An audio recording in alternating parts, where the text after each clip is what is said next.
ఉదయ్ కిరణ్ హైదరాబాద్ లో జన్మించాడు. వీళ్ళు బ్రాహ్మణ కుటుంబానికి చెందిన వాళ్ళు.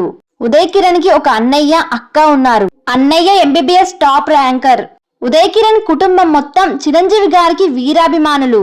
ఉదయ్ కిరణ్ చిన్నప్పటి నుంచి చిరంజీవి లాగా హీరో అవ్వాలని కలలు కనేవాడు.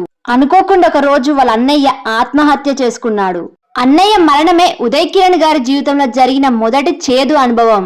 మోడలింగ్ చేస్తూ ఒక సినిమాలో కొత్త వాళ్ళకు ఆడిషన్ చేస్తున్నారని తెలిసి అక్కడికి వెళ్ళాడు. తనలాగా ఆడిషన్ కోసం కొన్ని వందల మంది వచ్చారు.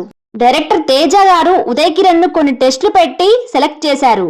ఆడిషన్ పాస్ అయినా సరే మూవీలో యాక్ట్ చేయడానికి ఛాన్స్ అంత ఈజీగా రాలేదు. కిరణ్ ని పెడదామని ఫస్ట్ నాకు యంగ్ హీరోస్ కావాలి.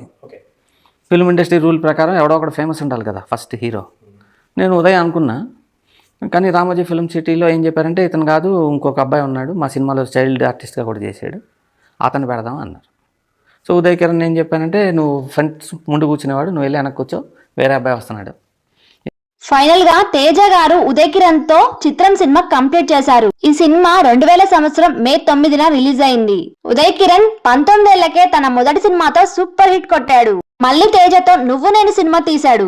ఈ సినిమా 2001 ఆగస్టు లో రిలీజ్ అయి బ్లాక్ బస్టర్ హిట్ గా నిలిచింది. తర్వాత మనసంతా నువ్వే, నీ స్నేహం సినిమాలతో తన మార్కెట్ పెరిగింది. అప్పుడే ఒక జర్నలిస్ట్ తో ప్రేమలో పడ్డాడు.